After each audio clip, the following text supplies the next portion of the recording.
আমরা আমানতের খেয়ানত করতেছি, মাপে কম দিচ্ছি, দুর্নীতি করতেছি। জানি আল্লাহ বলে একজন আছেন, জানি রসুল বলে একজন আছেন, জানি মৃত্যু হবে, জানি কিয়ামতে জবাবদিহি করতে হবে, জানার পরেও প্রত্যেকটা ক্ষেত্রে টপ টু বটম আমরা চুরি করতেছি, দুর্নীতি করতেছি, আমানতের খেয়ানত করতেছি। এবং আমরা বাইরে আবার জুমার নামাজও পড়তেছি, ঈদের নামাজও পড়তেছি, কোনো কোনো ক্ষেত্রে চিল্লা দিচ্ছি এবং শেষ বয়সে হজ করে মনে করতেছি যে আমি মাশাআল্লাহ জান্নাতে চলে যাব। আমাদের ইসলামের কনসেপ্টটা এরকম। এই কারণে আসলে আমরা আলটিমেট যে একটা সোশ্যাল রেভলিউশনের কথা বলি, এটা হয়ে উঠতেছে না।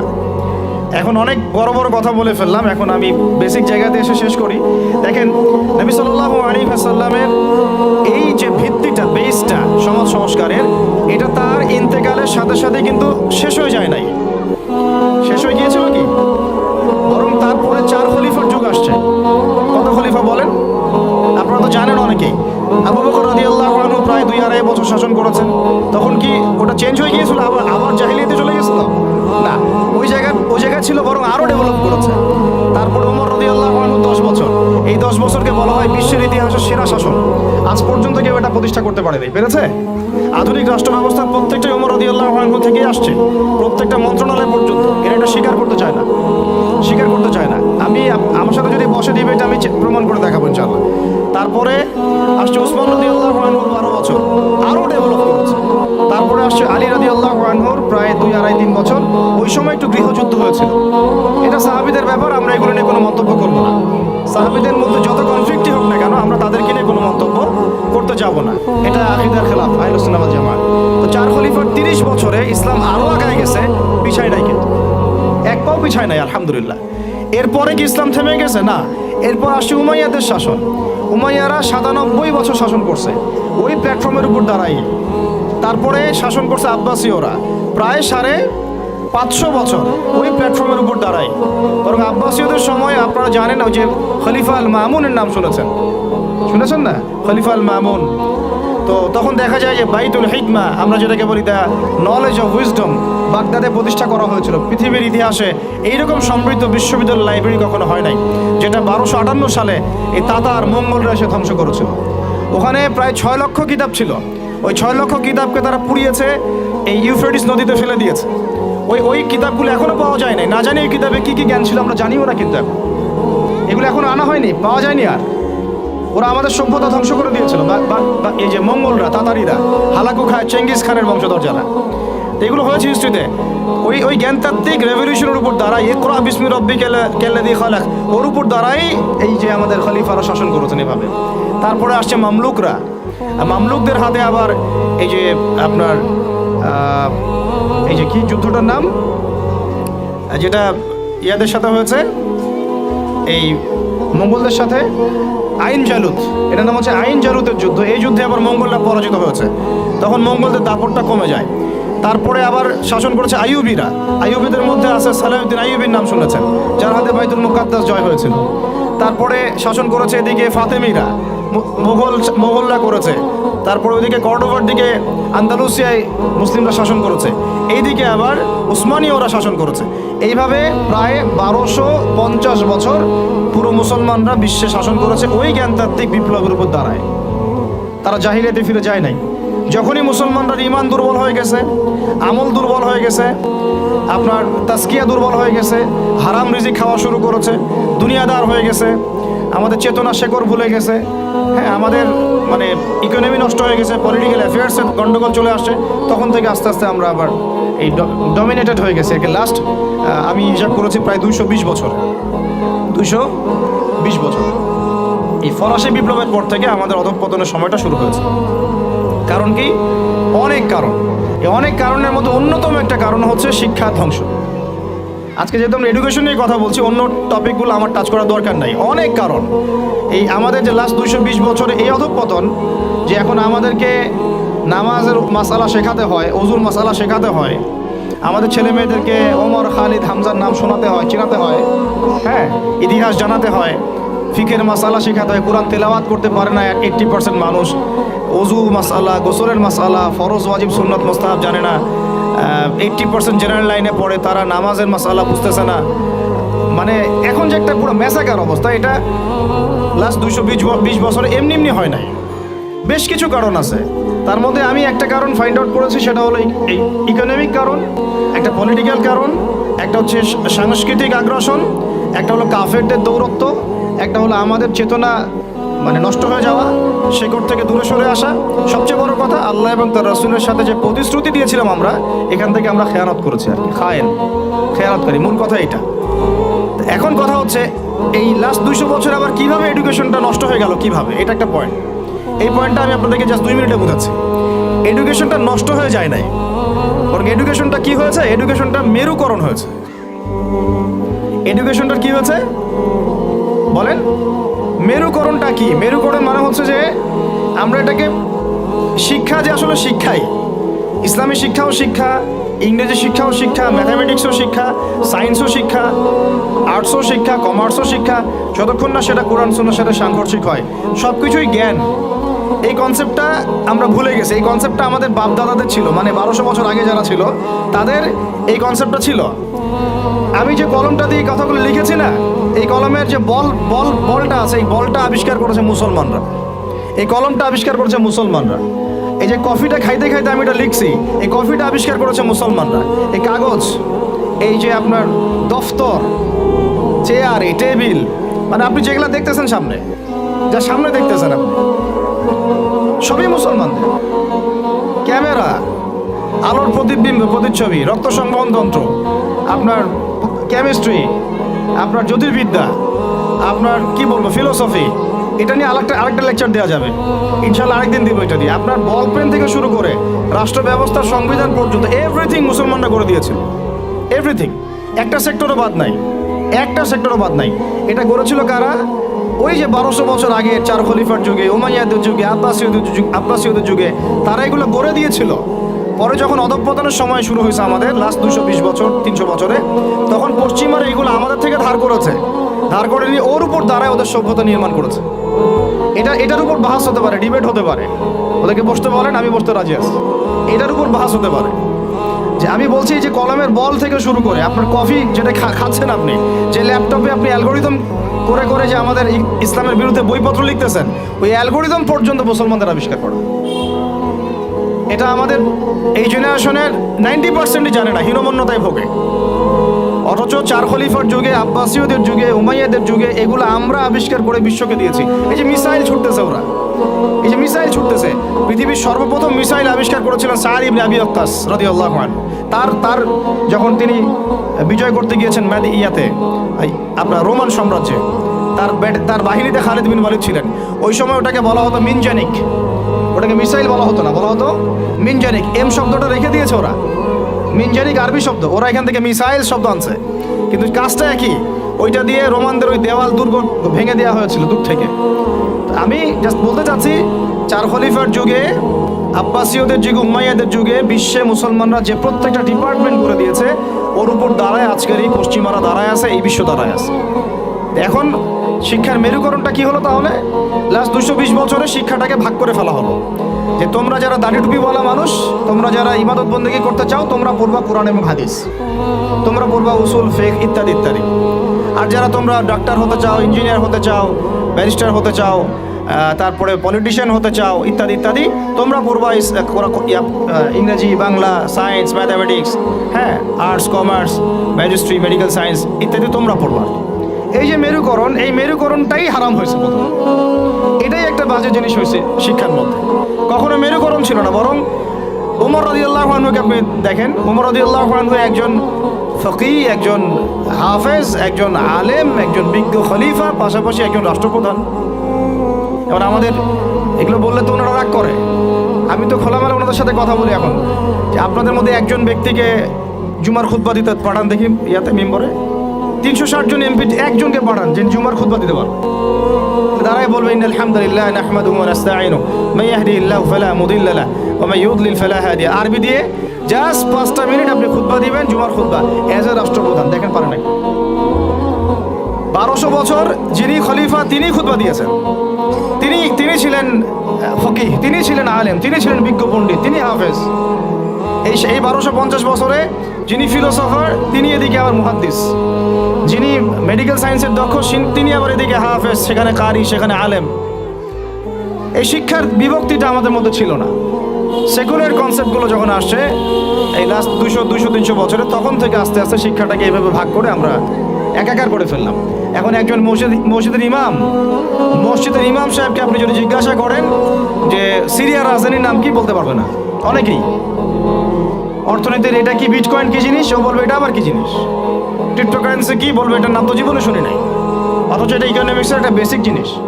ইনফ্লেশন কি দেখবেন অনেকেই বলতে পারতেছে না, কিন্তু সে দাওরাত হাদিস পাস করেছে, ইফতা দিয়েছে, তাখাসসুস করেছে।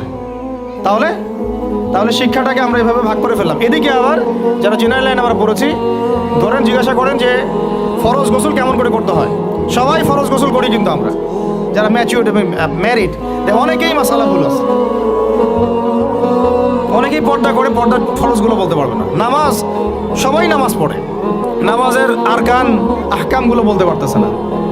আমাদের এই যে ইয়াং জেনারেশন যারা স্কুলে কলেজ ইউনিভার্সিটিতে পড়েন, আপনি সবাইকে ধরে ওযুর খালি 4টা ফরজ জিজ্ঞাসা করেন, ওযু 4 ফরজকে বলো দেখি, দেখবেন বলতে পারতেছে না। এই যে অবস্থাটা, এটা কি আপনাদের কাছে মনে হয় এমনি হঠাৎ করে হয়েছে? নো, এটা বিগত 100-200 বছরের ওদের মেহনতের ফসল। আর আপনারা কি চাচ্ছেন এটা একদিনে একটা স্কুল দিয়ে চেঞ্জ করতে? মোটেই পসিবল না, আর মোটেই পসিবল না। আর যদি মনে করেন একজন ভাই, একটা সরকার, একটা প্রশাসন, একটা ইসলামিক দল, তার উপর দায়িত্ব চাপাই দিলে আমরা দায়মুক্ত হব, কোনোদিনও সম্ভব না। আমাদেরকে এরকম 30-40 বছরের একটা মিশন নিয়ে নামতে হবে। 30 বছর একটা মিশন নিয়ে নামতে হবে।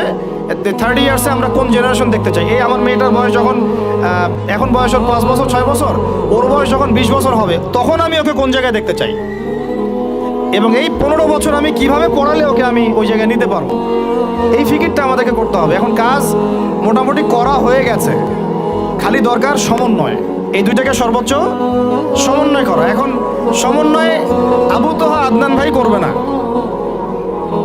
সমন্বয়ে মিজানুর রহমান আজহারি ভাই করবে না, সমন্বয় বাংলাদেশের শিক্ষামন্ত্রীর দিকে তাকায় থেকে লাভ নাই, সমন্বয় অমুক হুজুর তমুক দল তারা করবে না। সমন্বয়ের দায়িত্ব আপনাদের সবার, কারণ সন্তান তো আপনার ফিকির কি, আপনার চিন্তা কি। আমরা সবাই রেডিমেড পাইলে সেখানে গিয়ে একটা জিনিসকে মানে নার্সিং করতে চাই, যে ওরা করুক তারপরে গিয়ে আমি জয়েন হব না। এই চিন্তাটাই ত্যাগ করতে হবে। আপনাদেরকেই তৈরি করতে হবে প্ল্যাটফর্ম, আপনাদেরকে প্ল্যাটফর্ম তৈরি করতে হবে। আমি খোলামেলা কথা বলতেছি, আপনাদেরকে জায়গা দিতে হবে রংপুরে। যদি রংপুরে চান যে এরকম কোনো স্কুল না, এটা তো স্কুল, একটা বিগিনিং, প্লে থেকে 5 পর্যন্ত, ওরা মাস্টার্স পড়বে না, মাস্টার্স পরীক্ষা দিবে না, ওই পর্যন্ত তো আরও 15 বছর বাকি আছে। এই 15 বছরও তো এই লাইনে গেলে ওকে জানোয়ার বানায় দিবে। এই 15 বছর যদি এই লাইনে যায়, দেখা এমন হতে পারে ও সমকামী হয়ে গেছে, ও কয়দিন পরে এসে একটা ছেলেকে বিয়ে করে এসে বলবে যে ও তো মনে মনে মেয়ে তাই বিয়ে করছি, তখন আপনি মুখ দেখাবেন কিভাবে? এমন তো হইতেই পারে, অস্বাভাবিক কিছু না, এগুলো হচ্ছে তো এখন। তো এখন আমি খোলামেলা কথা বলতেছি যে এই দায়িত্বটা আমার বা আমাদের একার নয়। ভুল ধরা যাবে অনেক, আমাদের সীমাবদ্ধতার শেষ নাই, ভুলের কোনো শেষ নাই, স্বীকার করতেছি। এরা চেষ্টা করতেছে, কিন্তু আমি জানি চেষ্টাটা মানে প্রয়োজনের তুলনায় নিতান্তই কম। আমাদেরকে সবাই মিলে চেষ্টা করতে হবে। আগে দরকার জায়গা। যদি আপনার জায়গা থাকে বা আপনাদের যদি জায়গা থাকে, আগে আপনারা জায়গা দেন রংপুর শহরে। কারণ আমরা চাই না যে কোনো জায়গায় কারো বাসায় ভাড়া নিয়ে আমাকে প্রতিষ্ঠান করতে হয়, এটা আমি চাই না। এটা আমরা কেন করবো এটা? আমরা যদি আমাদের বাচ্চাদের ফিউচারের জন্য উদ্বিগ্ন থাকি, তাহলে আপনারও তো উদ্বিগ্ন হওয়া উচিত। আপনার যদি 100% জমি থাকে, 10% দিয়ে দেন, 20% দিয়ে দেন, 50% ওয়াকফ করে দেন। এটা আপনার কেয়ামতের জন্য, কেয়ামতের মাঠ পর্যন্ত জারিয়া হয়ে থাকবে ইনশাআল্লাহ। এটা তো আমার দায়িত্ব না, এটা আপনারও দায়িত্ব। আপনার যদি ব্যালেন্স থাকে, আপনি এখানে কন্ট্রিবিউট করেন, বিল্ডিং নির্মাণ আপনি করেন। আমার কাছে বলেন ভাই আপনি কি দিতে পারবেন, আমি আপনাকে পুরো সিলেবাস করে দিতে পারবো ইনশাআল্লাহ, একদম প্লে থেকে নিয়ে মাস্টার্স পর্যন্ত। আমি কিন্তু এমনি কথাগুলো বলি নাই। আমাকে যদি গভর্নমেন্ট এখনও ডাকে, কল করে উপরের লেভেল থেকে, আমি বলছি 5 বছর সময় নেব, খালি জাস্ট 5 বছর সময় নিব ইনশাআল্লাহ। আমাকে 100 জনের প্যানেল দিয়ে দেন, পুরো শিক্ষা সিস্টেম চেঞ্জ করে দেওয়া যাবে ইনশাআল্লাহ। আল্লাহ পাক আমাদেরকে বুদ্ধি প্রতিবন্ধী হিসেবে তৈরি করেন নাই। যারা আছে এদের মাথায় কি আছে, এরা কি পাস করে আসছে, আমরা খুব ভালো করে জানি, কিন্তু আমরা অন্যকে আন্ডারএস্টিমেট করতে চাচ্ছি না। আমাদের নিজেদের উপর কনফিডেন্স আছে আমাদের, এটাকে চেঞ্জ করা খুবই সম্ভব, ভেরি মাচ পসিবল।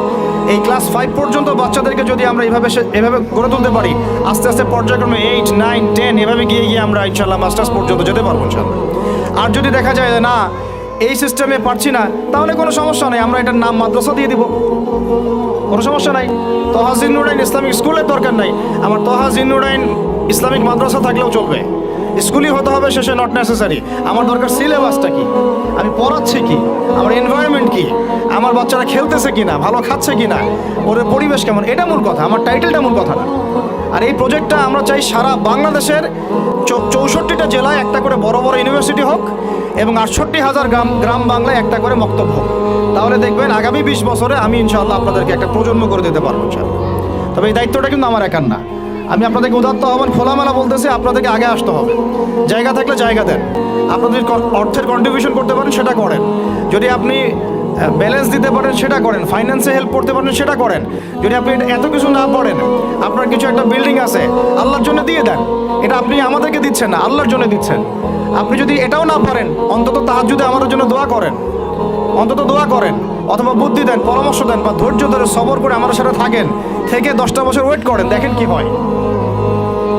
আমার শুধু আমার মেয়েকে নিয়ে ফিকির না তো, এই প্রত্যেকটা বাচ্চা আমার বাচ্চা, আল্লাহর কসম করে বলতেছি। প্যালেস্টাইনে যখন আমরা দেখি যে আমাদের এক একটা বাচ্চা না খেয়ে মারা যাচ্ছে, তখন আমার নিজের যৌবনের উপর আমার ধিক্কার আসে যে আমি যুবক এখানে বসে আছি আর আমি এই মানে কেবল মন্দের ভালো কিছু কাজ করার চেষ্টা করতেছি, অথচ আমাদের এই যে কচিকাঁচা বাচ্চাগুলো প্রত্যেকদিন বোমের শিকার হচ্ছে।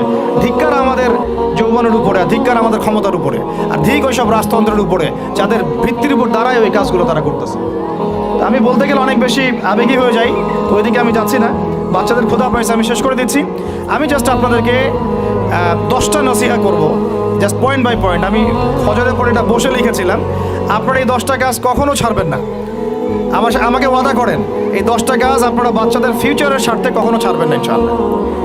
আমার 1 মিনিট শেষ করে দিচ্ছি। আমার আহ্বান আপনাদের প্রতি একটাই, যে দায়িত্ব এটা আমাদের একার না। ইসলামিক স্কুল করা চারটাখানি কথা না। আমরা এমন একটা সমাজে বাস করি, ভালো কিছু দেখলেই বিভিন্ন লকব লাগায় দেওয়া শুরু করি। কালকে যদি আমাকে একটা লকব লাগায় দেয়, আপনি তো কিছু করতেও পারবেন না। অতএব এই কাজটা আমার একার নয়, এই কাজটা আমাদের সবার। ভালো কিছু দেখলেই আমরা ট্যাগ লাগানো শুরু করি। আর আমাদের ভিতরে যে শত্রুটা আছে, এরা থাকলে বাইরের শত্রুর দরকারই নাই। আর খোলামেলা কি বলবো আপনাদেরকে, ইসলামিক স্কুল করাটা মূল উদ্দেশ্য না আমাদের উদ্দেশ্য হচ্ছে ইসলামিক ইউনিভার্সিটি করা, প্রত্যেক জেলায় অন্তত একটা করে, যেখানে একটা বড় ক্যাম্পাস থাকবে, আবাসিক জায়গা থাকবে, নুরানি থেকে শুরু করে নাজেরা হিপস একদম দাওরা ইফতা পর্যন্ত, পাশাপাশি প্লে থেকে মাস্টার্স পর্যন্ত, এই দুটাকে কম্বাইন করা হবে ইনশাআল্লাহ। এটার জন্য আপনাদের পক্ষ থেকে আমাদের দরকার সহযোগিতা। আমি এভাবে কিন্তু কখনো সহযোগিতা কখনো অনলাইনেও চাই না, অফলাইনে বলিনি কখনো। যতটুকু পারছি আমরা নিজেদের মতো করে করছি, বাট এটা আমার একার পক্ষে আর পসিবল না, আমাদের পক্ষে মোটেই পসিবল না। আমাদের বড় জায়গা দরকার, মাঠ দরকার, এরা খেলবে, আবাসিক জায়গা দরকার। তারপরে এদের ধরেন যে ভালো ভালো টিচার আনবো, আমাকে ভালো স্যালারি দেওয়া লাগবে। আমি যদি ট্রেনার আনতে চাই, আমাকে আরও ভালো স্যালারি দিতে হবে। আমার দরকার উন্নত পরিবেশ, হাইলি রেকমেন্ডেড একটা ক্যাম্পাস। আমার দরকার স্থায়ী ক্যাম্পাস, যেটা আমাদের স্থায়ী তোহা জিন্নুরাইন অ্যারাবিক মাদ্রাসার নামে ওয়াকফ করা, যেখানে অন্য কারো হস্তক্ষেপ থাকবে না। যে আমাদেরকে বাড়ির মালিক বললেই 2 দিন পর বলতে পারবে না যে কালকে ছেড়ে দেন বাড়ি, পরশুদিন ছেড়ে দেন বাড়ি, মানে মগের মূল্য। একটা প্রতিষ্ঠান মুহূর্তের মধ্যে তো ছেড়ে দেওয়া যায় না। একটা স্বপ্ন নিয়ে আমরা দাঁড়াইছি এখানে। তো এইগুলো যারা বুঝে না, তাদের সাথে তো আমাদের কথা বলে লাভ নয়। যারা বুঝেন, তাদের প্রতি আমার উদাত্ত আহ্বান, আপনারা আপনাদের জায়গা থেকে আগায় আসেন ইনশাআল্লাহ। এটা আমাদের জন্য না, আপনি আপনার সন্তানের জন্য, এই সমাজের জন্য, এই জাতিকে ভালো কিছু দেওয়ার জন্য একটা প্রজন্ম বিনির্মাণের স্বার্থে আপনারা আমাদের সাথে থাকবেন ইনশাআল্লাহ। এটা আমরা আশা করি আপনাদের কাছে। তো আমার 10টা নসিহত হচ্ছে, 1, যে আমাদের বাচ্চাদেরকে ওদের লক্ষ্যটাকে স্থির করাবেন, ওদের জীবনের লক্ষ্যটাকে। 1 নাম্বার, ওদের জীবনের লক্ষ্য হবে জান্নাত। এবং আমাদের বরেণ্য যে মানে সিংহ পুরুষরা আছেন উম্মার, ওদেরকে চিনাই দিবেন, ওদের মতো ওদেরকে হতে বলবেন।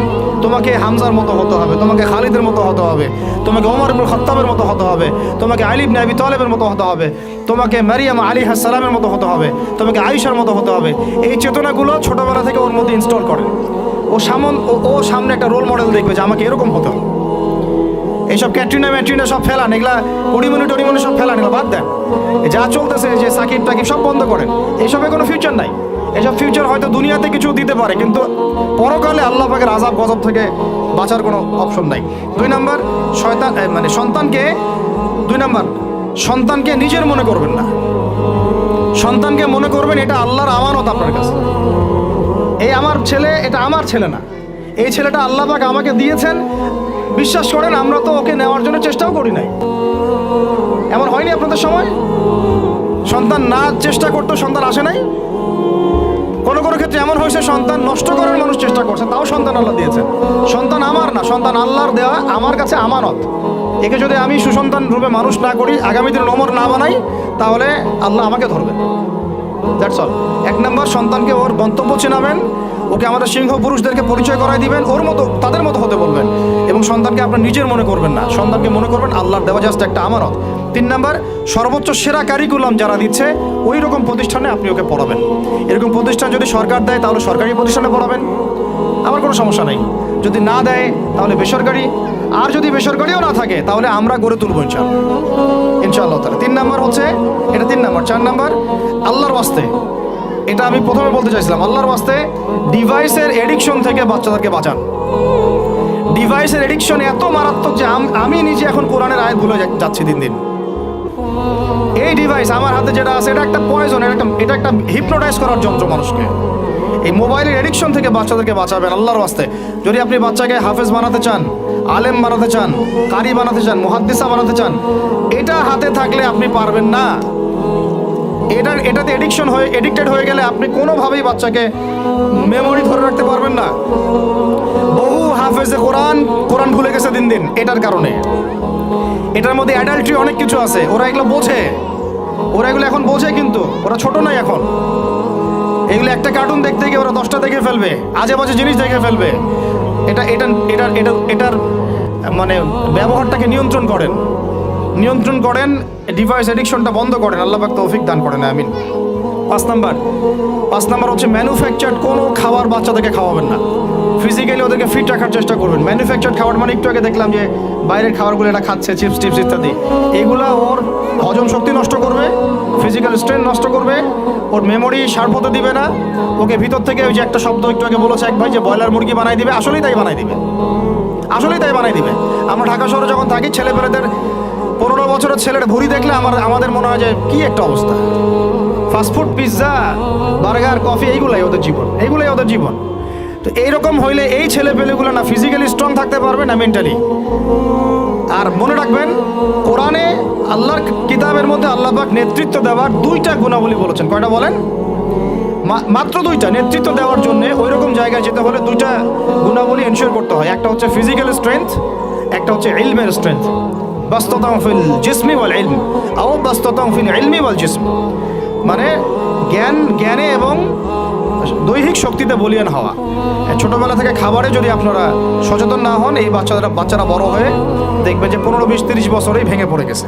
আমরা এটা চাই না। বিশুদ্ধ খাবার এবং ম্যানুফ্যাকচার্ড খাবার ত্যাগ করা, বাইরের খাবার বন্ধ, এবং যে রুট লেভেল থেকে ভালো খাবার এনে ওদেরকে খাওয়াবেন। পরিষ্কার পরিচ্ছন্নতাকে সর্বোচ্চ গুরুত্ব দিবেন, নিট অ্যান্ড ক্লিন থাকবে আর কি।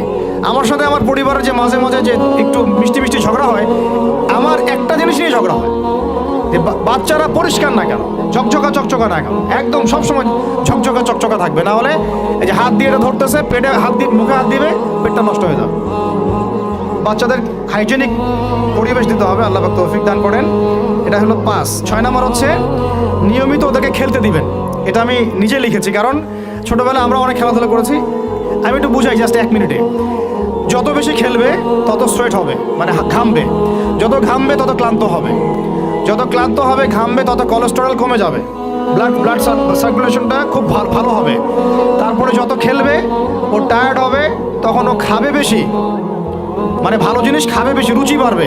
যত ভালো খাবে ঘুম তত ক্লিয়ার হবে, ঘুম যত ক্লিয়ার হবে ওর ব্রেন তত শার্প হবে, ব্রেন যত শার্প হবে ও অল্প সময়ে যা পড়তে পারবে, যা মুখস্থ করতে পারবে, এটা 10 ঘন্টায় আপনি পারবেন না।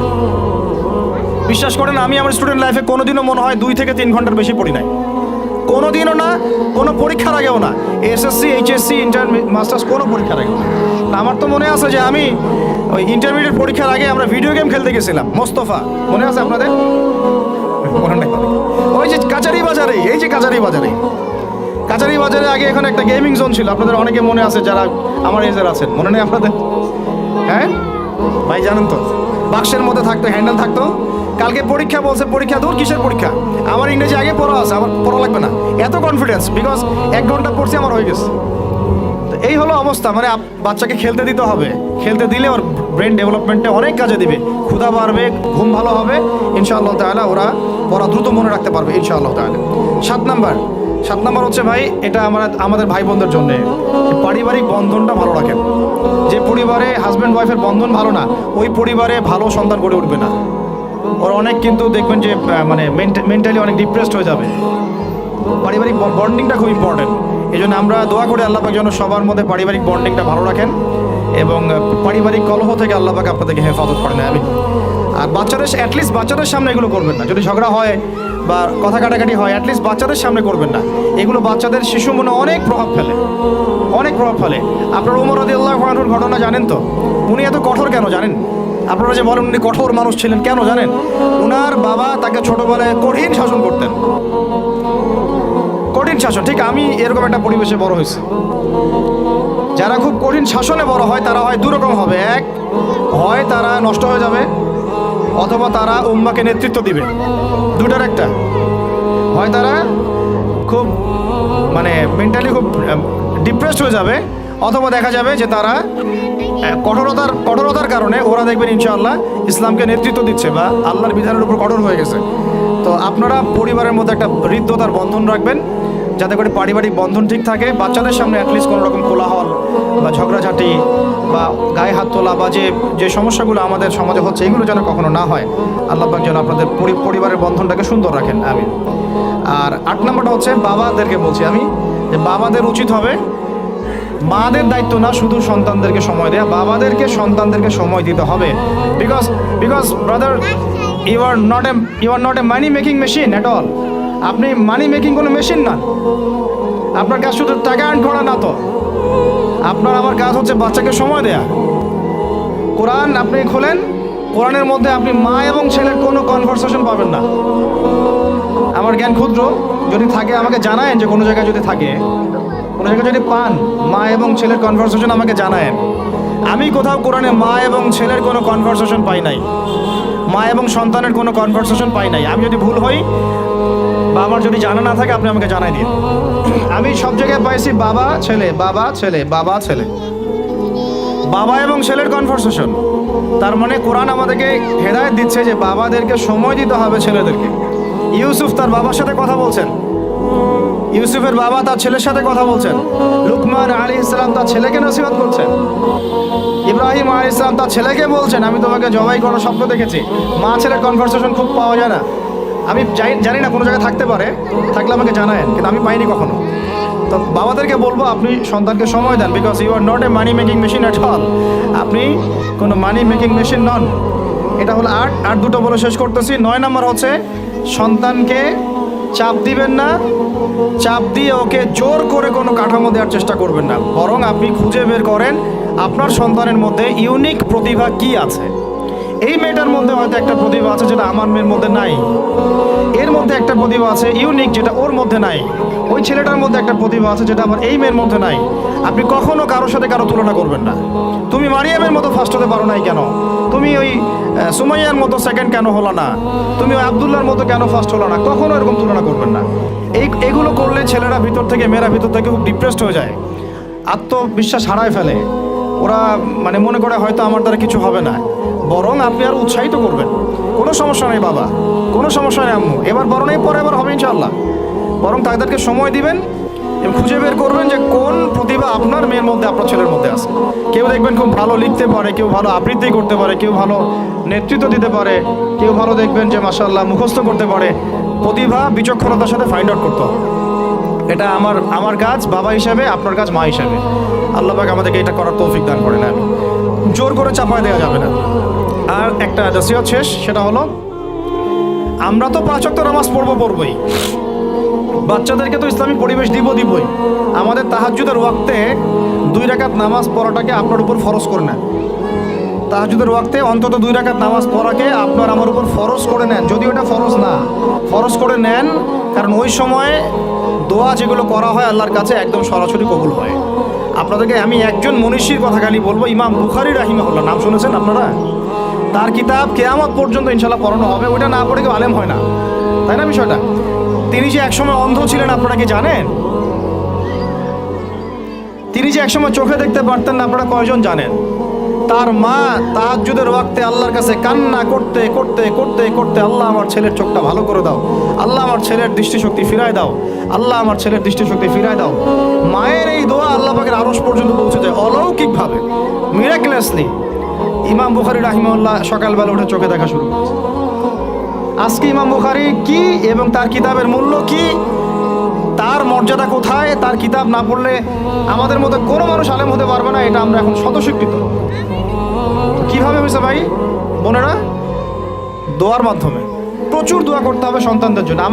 আমি যতবার বাইতুল্লাহ জিয়ারত করি, যতবারই জিয়ারত করেছি, তাওয়াফ করেছি, প্রত্যেক তাওয়াফে আমি সবসময় দোয়া করি আমার ছেলে মেয়েদের জন্য।